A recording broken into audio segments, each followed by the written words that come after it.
Selamat siang anak-anak mahasiswa. Hari ini pada hari Rabu tanggal 29 April 2020 Anda akan mengikuti ujian tengah semester Hukum Pasar Modal. Memang pada hari ini kita akan menyelenggarakan ujian ini tidak dengan tatap muka, tapi kita akan menggunakannya dengan cara daring atau online. Jadi Anda diberikan waktu 1,5 jam untuk mengerjakan soal-soal ini dan nanti akan dikumpulkan secara online, ya. Nah, nanti selanjutnya ada instruksi yang dapat diikuti dari Bapak Aditya Mantara Putra, ya. Jadi pada hari ini, pada ujian tengah semester ini, ada beberapa pertanyaan yang memang harus Anda jawab. Pertanyaan ini cukup dijawab secara singkat dan jelas, ya.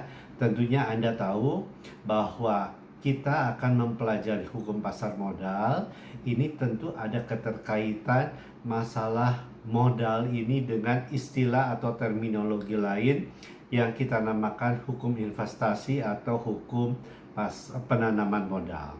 Ya, jadi Anda di dalam hal ini harus menjawab apa saja nanti yang perlu untuk kita menjadi doktrin-doktrin di dalam hukum pasar modal.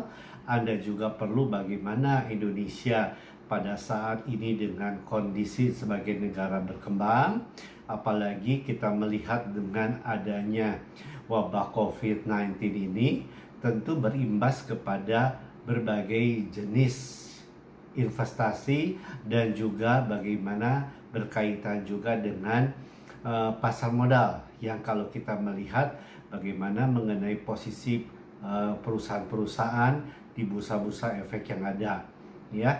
Nah, ini yang perlu Anda jawab. Kemudian juga Anda harus melihat bagaimana sekarang kondisi dari fungsi pasar modal ini dan juga berkaitan dengan pasar uang, ya.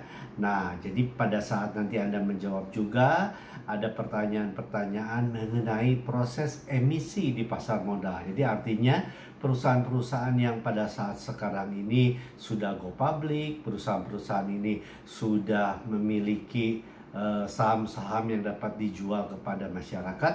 Tentu ini ada prosesnya, tidak langsung perusahaan itu secara mudah, ya. Dan yang terakhir ada pertanyaan juga yang berkaitan bagaimana mengenai siapa-siapa saja yang ada di dalam pasar modal, yang tentunya pihak-pihak ini akan memberikan kontribusi di dalam pengembangan pasar modal. Oke, anak-anak mahasiswa sekalian, walaupun kita melakukan ujian ini dalam kondisi wabah COVID-19, tapi bukan berarti kita menjadi putus asa, tapi kita harus tetap semangat, kita belajar, kemudian kita juga mengerjakan soal-soal ujian ini dari rumah. Ya, selamat bekerja dan selamat siang.